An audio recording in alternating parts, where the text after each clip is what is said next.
नमस्कार जय जगन्नाथ केमिति अछंती आशा करुच्ची समस्ते भलर थिबे।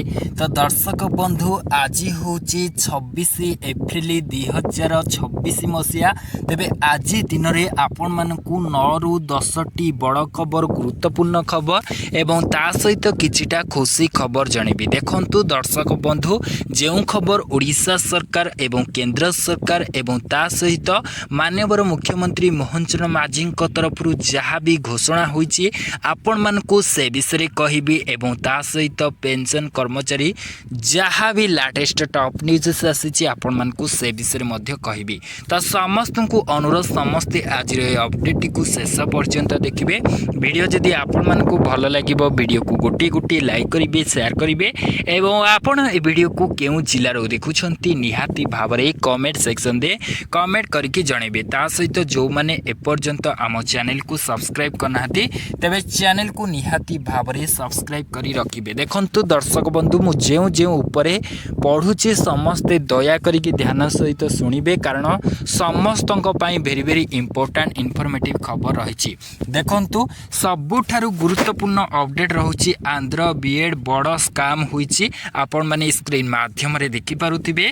बिक्री होउची आंध्र बीएड सर्टिफिकेट तेबे टंका देई फसी गले 300 रु अधिक आशायी टंका देले मिलिबो आंध्र बीएड सर्टिफिकेट एथिपाई खोली ऑफिस विज्ञापन देउथिले आशायींक ठारू मिठा मिठा कथा कहिकी फसाउथिले लक्षाधिक टंका आदाय करुथिले हेले सर्टिफिकेट देबार ना धरु नथिले भुआ बुलाउथिले। केउंझर समेत पश्चिम ओडिशार 6टी जिले में एभली एक बड़ धरणर स्काम होईची 300 रु अधिक आशायी ठकीर शिकार मध्य होइतिबा सूचना मिली। तेबे परवर्ती अपडेट को आसीबा। देखंतु गुरुत्वपूर्ण अपडेट रथ यात्रार यथेष्ट समय पूर्व समस्त प्रस्तुति सारिबा को मुख्य शासन सचिव निर्देश।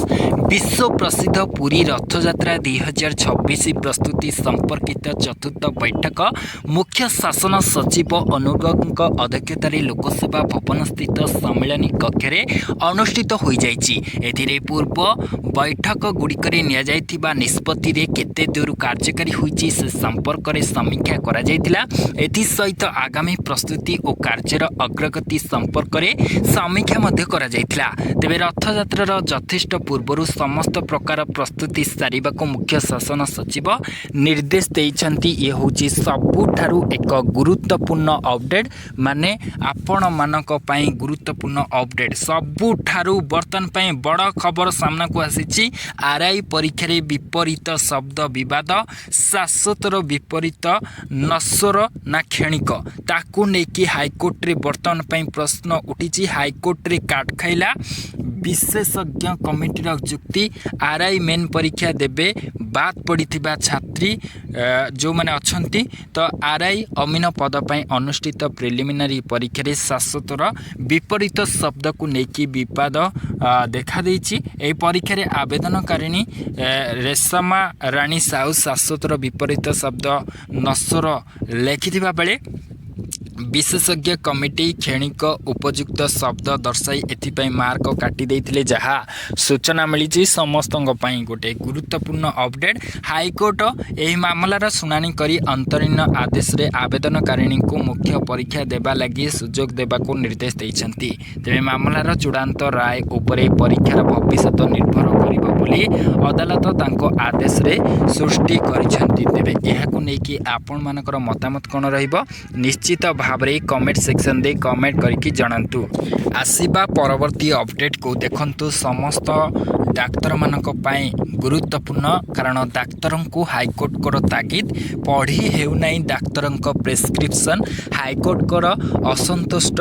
तेबे जो माने डाक्तर अछंती समस्ते निहाती भाबरे जानिबा दरकार कारण सुंदर अक्षर रे प्रेस्क्रिप्शन लेखिबा को निर्देश देइछंती हाईकोर्ट। जणे डाक्तर रोगी को चिकित्सा पाई जेभली भाबरे प्रेस्क्रिप्शन लेखिछंती ताको एमिति कहि एमिति केही नाही जे कि पढ़ी पारिबे एवं बुझी पारिबे। डाक्तर ଡାକ୍ତରଙ୍କ ଦ୍ୱାରା ଏଭଳି ଖାମଖିଆଲି ଭାବରେ ଲେଖାଯାଇଥିବା ପ୍ରେସ୍କ୍ରିପ୍ସନକୁ ନେଇକି ହାଇକୋର୍ଟ ତୀବ୍ର ଅସନ୍ତୋଷ ବ୍ୟକ୍ତ କରିଛନ୍ତି। ତେବେ ଏହି ଘଟଣାର ତଦନ୍ତ ପାଇଁ ହାଇକୋର୍ଟ କନ୍ଧମାଳ ଜିଲ୍ଲା ମୁଖ୍ୟ ଚିକିତ୍ସା ଅଧିକାରୀ CDMକୁ ନିର୍ଦ୍ଦେଶ ଦେଇଛନ୍ତି। ତେବେ ଇଏ ହେଉଛି କହିବାକୁ ଗଲେ ସବୁଠାରୁ ଗୁରୁତ୍ୱପୂର୍ଣ୍ଣ ଅପଡେଟ୍, କାରଣ ସମସ୍ତ ଡାକ୍ତରମାନଙ୍କ ପାଇଁ ଗୁରୁତ୍ୱପୂର୍ଣ୍ଣ ଅପଡେଟ୍। ଯେଉଁମାନେ ସୁନ୍ଦର ଭାବରେ ଲେଖୁନାହାନ୍ତି ନିହାତି ଭାବରେ ରୋଗୀ ଜାଣିବା ଭଳି ଲେଖିଲେ ସମସ୍ତେ ଏଥିରେ ଉପକୃତ ହୋଇପାରିବେ। ତେବେ ପରବର୍ତ୍ତୀ ଅପଡେଟ୍କୁ ଆସିବା। ଦେଖନ୍ତୁ, ପଞ୍ଜୀକୃତ ଦଲିଲ ରବ୍ଦ କ୍ଷମତା ସବ୍ ରେଜିଷ୍ଟ୍ରାରଙ୍କର ନାହିଁ ବୋଲି ଯାହା ସୂଚନା ଦେଇଛନ୍ତି ହାଇକୋର୍ଟ ଅଫ୍ ଓଡ଼ିଶା ଏହି ନିର୍ଦ୍ଦେଶ ଦେଇଛନ୍ତି। ଜମି କିଣାବିକା ଦଲିଲ ରବ୍ଦ ମାମଲା ପଞ୍ଜୀକୃତ ଦଲିଲ ରବ୍ଦ କରିପାରିବେନି ସବ୍ ରେଜିଷ୍ଟ୍ରାର। ଥରେ ଜମି କିଣାବିକା ଦଲିଲ ହୋଇଯିବା ପରେ ଉକ୍ତ ପଞ୍ଜୀକୃତ ଦଲିଲକୁ ସବ୍ ରେଜିଷ୍ଟ୍ରାର ବା କେହି ରେଜିଷ୍ଟ୍ରେସନ ଅଧିକାରୀ ରବ୍ଦ କରିପାରିବେ ନାହିଁ ବୋଲି ଦଲିଲ ରବ୍ଦ ବା କ୍ୟାନ୍ସଲେସନ ଡିଡ୍ ସମ୍ପର୍କିତ ଏକ ମାମଲାର ଶୁଣାଣି କରି ହାଇକୋର୍ଟ ଏହି ଗୁରୁତ୍ୱପୂର୍ଣ୍ଣ ରାୟ ଦେଇଛନ୍ତି। ରଶ୍ମିତା ସାହୁଙ୍କ ପକ୍ଷରୁ ଆଗତ ମାମଲାର ଶୁଣାଣି ଅବସରରେ ହାଇକୋର୍ଟଙ୍କର ବିଚାରପତି ଜଷ୍ଟିସ୍ ଚିତ୍ତରଞ୍ଜନ ଦାସ ଏହି ରାୟ ଦେଇଛନ୍ତି। ତେବେ ଏହାକୁ ନେଇକି ଆପଣମାନଙ୍କର ମତାମତ କ'ଣ ରହିବ ନିଶ୍ଚିତ ଭାବରେ କମେଣ୍ଟ ସେକ୍ସନରେ କମେଣ୍ଟ କରିକି ଜଣାଇବେ। ତେବେ ପରବର୍ତ୍ତୀ ଅପଡେଟ୍କୁ ଆସିବା। ଦେଖନ୍ତୁ, ଗୁରୁତ୍ୱପୂର୍ଣ୍ଣ ଅପଡେଟ୍ ସମସ୍ତଙ୍କ ପାଇଁ ଭେରି ଇମ୍ପୋର୍ଟାଣ୍ଟ ଖବରଟି ସମସ୍ତେ ନିହାତି ଭାବରେ ଜାଣିବା ଦରକାର। ପେଟ୍ରୋଲ ପମ୍ପକୁ କଡ଼ା ତାଗିଦ, ଯେଉଁମାନେ ପେଟ୍ରୋଲ ପକାଉଛନ୍ତି ସମସ୍ତେ ନିହାତି ଭାବରେ ଜାଣି ରଖନ୍ତୁ। ଦେଖନ୍ତୁ, ପବନ ଟିକେ ହେଉଛି ସେଥିପାଇଁ ସରି ମାଗୁଛି, କାରଣ ସମସ୍ତଙ୍କ ପାଇଁ ଭେରି ଇମ୍ପୋର୍ଟାଣ୍ଟ ଖବରଟି। ପେଟ୍ରୋଲ ପମ୍ପଗୁଡ଼ିକୁ ଏକାଥରକେ 50 ଲିଟରରୁ ଅଧିକ ପେଟ୍ରୋଲ ବିକ୍ରି ମନା। ମଧ୍ୟପ୍ରାଚ୍ୟ ଯୁଦ୍ଧ କାରଣରୁ ସମୁଦ୍ର ପଥରେ ତେଲ ଆସିପାରୁନାହିଁ, ତଥାପି ଆଜି ପର୍ଯ୍ୟନ୍ତ ପେଟ୍ରୋଲ ଏବଂ ଡିଜେଲର କୌଣସି ଅଭାବ ଦେଖାଦେଇନି।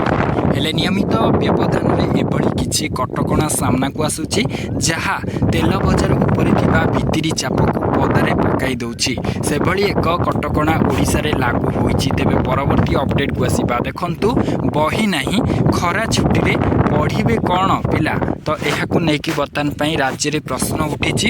ଦେଖନ୍ତୁ, ଖରା ଛୁଟି ପୂର୍ବରୁ ପିଲାଙ୍କୁ ଦେଲେନି ବହି, ଏବେ ପଢ଼ିବେ କେମିତି ଚିନ୍ତାରେ ଅଭିଭାବକ।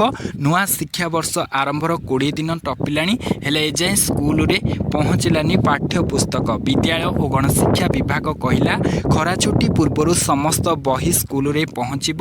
ଏବେ ରାଜ୍ୟରେ ଗ୍ରୀଷ୍ମ ପ୍ରଭାବକୁ ଦୃଷ୍ଟିରେ ରଖି ଆଗୁଆ ସ୍କୁଲ ଛୁଟି ଘୋଷଣା କରିଥିଲେ ରାଜ୍ୟ ସରକାର। ତେବେ ସ୍କୁଲ ଜୁନ୍ 17 ତାରିଖ ଯାଏଁ ବନ୍ଦ ରହିବ। ତେବେ ବିନା ବହିରେ ଗ୍ରୀଷ୍ମକାଳୀନ ଶିକ୍ଷା କାର୍ଯ୍ୟକ୍ରମ କିପରି ସଫଳ ହେବ?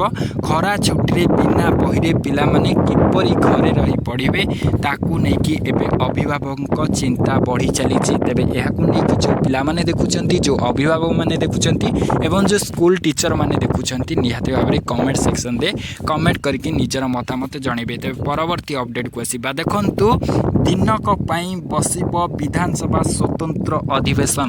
ଏଥିରେ ମୁଁ ଆପଣମାନଙ୍କୁ କହିଦେଉଛି, ଯେଉଁ ବିଧାନସଭା ବସିବ ହୁଏତ କର୍ମଚାରୀ ଏବଂ ତା ସହିତ CRP MBK ଏବଂ ପ୍ରାଣୀ ମିତ୍ର, ବ୍ୟାଙ୍କ ମିତ୍ର, ସ୍ୱଚ୍ଛସାଥୀମାନେ ଯେଉଁମାନେ ଅଛନ୍ତି, ଯେଉଁମାନେ ଦାବି ମଧ୍ୟ କରୁଛନ୍ତି ଶିକ୍ଷକମାନେ, ସେମାନଙ୍କ ପାଇଁ, ଠିକା କର୍ମଚାରୀ, ଆଉଟସୋର୍ସିଂ କର୍ମଚାରୀ, ସମସ୍ତଙ୍କ ପାଇଁ ଭେରି ହୋଇଥାଇପାରେ। କାରଣ ଆଗକୁ ଯେଉଁ ବିଧାନସଭା ବୈଠକ ବସିବ ସେଇ ବୈଠକରେ କିଛି ନା କିଛି ଘୋଷଣା ହୋଇପାରେ, କିଛି କହିହେବ ନାହିଁ। ଦେଖନ୍ତୁ କ'ଣ ରହିଛି ଏହାର ସମ୍ପୂର୍ଣ୍ଣ ରିପୋର୍ଟଟି।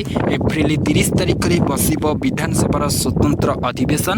ଗଣତନ୍ତ୍ରରେ ମହିଳାଙ୍କ ଯୋଗଦାନ ନେଇ ହେବ ଆଲୋଚନା। ମହିଳା ସଂରକ୍ଷଣକୁ ନେଇକି ସାରା ଦେଶରେ ତୁମ୍ବି ତୋଫାନ ଚାଲିଥିବା ବେଳେ ଓଡ଼ିଶା ସରକାର ଡାକିଛନ୍ତି ବିଧାନସଭାର ସ୍ୱତନ୍ତ୍ର ଅଧିବେଶନ। ଆସନ୍ତା 30 ତାରିଖରେ ଦିନକ ପାଇଁ ବସିବ ବିଧାନସଭା। ଭାରତୀୟ ଗଣତନ୍ତ୍ରରେ ମହିଳାଙ୍କ ଯୋଗଦାନ ନେଇ ହେବ ଆଲୋଚନା। ମହିଳା ସଂରକ୍ଷଣ ସମ୍ପର୍କିତ ସମ୍ବିଧାନ ସଂଶୋଧନ ବିଲ୍ ପାରିତ କରିବାକୁ ଗତ ଏପ୍ରିଲ 17 ତାରିଖରୁ ସଂସଦର ସ୍ୱତନ୍ତ୍ର ଅଧିବେଶନ ବସିଥିଲା ଯାହା ସୂଚନା ମିଳିଛି। ଦେଖନ୍ତୁ, ବିଧାନସଭା ଯେହେତୁ ବସିବାକୁ ଯାଉଛି, ଖାଲି ମହିଳାଙ୍କ ଉପରେ ନାହିଁ, ଆଉ କିଛି ମଧ୍ୟ ଘୋଷଣା ହୋଇପାରେ, କିଛି କହିହେବ ନାହିଁ। ତେବେ ଏହାକୁ ନେଇକି ଆପଣମାନଙ୍କର ମତାମତ କ'ଣ ରହିବ ନିଶ୍ଚିତ ଭାବରେ କମେଣ୍ଟ ସେକ୍ସନରେ କମେଣ୍ଟ କରିକି ଜଣାଇବେ। ବର୍ତ୍ତମାନ ପାଇଁ ନେକ୍ସଟ ଅପଡେଟ୍କୁ ଆସିବା। ଦେଖନ୍ତୁ, ସରକାରୀ କର୍ମଚାରୀମାନଙ୍କର କାମର ହେବ ହିସାବ ନିକାଶ। ଖାଲି ସରକାରୀ କର୍ମଚାରୀ ନାହିଁ, ଯେଉଁମାନେ ବି ଅଣ୍ଡରରେ ବି କାର୍ଯ୍ୟ କରୁଛନ୍ତି ସେମାନଙ୍କ ଉପରେ ମଧ୍ୟ କିଛି ନା କିଛି ଘୋଷଣା ହୋଇପାରେ। ଦେଖନ୍ତୁ, सरकारी कर्मचारी कार्यदक्षता मूल्यांकन रिपोर्ट दाखल निर्देश मे 31 सुधा सो कार्यदक्षता रिपोर्ट दियो। राज्य रे थिबा विभिन्न विभागर सरकारी कर्मचारी एवं अधिकारी को निस्तार नहीं से माने केते काम करूछंती ताहार कड़ा गंडा हिसाब निकास हेबो। विभागीय कर्मचारी काम बाबद रे रिपोर्ट देवा पूर्व निजे कर्मचारी सो कार्यदक्षता रिपोर्ट बा सेल्फ अप्रेजल रिपोर्ट दाखल करने को निर्देश दिया जाइछि। खाली गोटे विभाग नहीं एथिरे सबु विभागर कर्मचारी माने अछंती ता सहित अंडर जो माने काम करछंती से मानको भी एजेंसी माने छाड़िबेनी निहाती भाबरे तांकोड मध्य हिसाब किताब मागिबे। खास करी जो ठिका कर्मचारी माने एवं कर्मचारी जो माने group A B C D जो माने अछंती से मानको ऊपर निहाती भाबरे किछि ना किछि माने अपडेट आसीबा जाउछि आगु को निश्चित भाबरे आगु को जणेबी। किंतु ये जो सरकारी कर्मचारी हिसाब निकास हम बोली जहाँ गोटे गाइडलाइन दि जाइए जोटा कि ओडिशा सरकार तरफ घोषणा होइछि। तेबे यह को लेकिन आपण मानकर मतामत कौन रहिबो निश्चित भाव में कमेंट सेक्शन में कमेंट करके जनइबे। बर्तमान पई इतिला संपूर्ण अपडेट आशा करूची आपण मानकू ए वीडियो किछि इंपोर्टेंट इनफॉर्मेटिव अपडेट मिल जाइथिबो। जदि मिली निश्चित भाव में आमर ई चैनल को सब्सक्राइब करंतु। रहुची पुनी थरे नेक्स्ट अपडेट आनी से पर्यंत विदान होची। जय जगन्नाथ।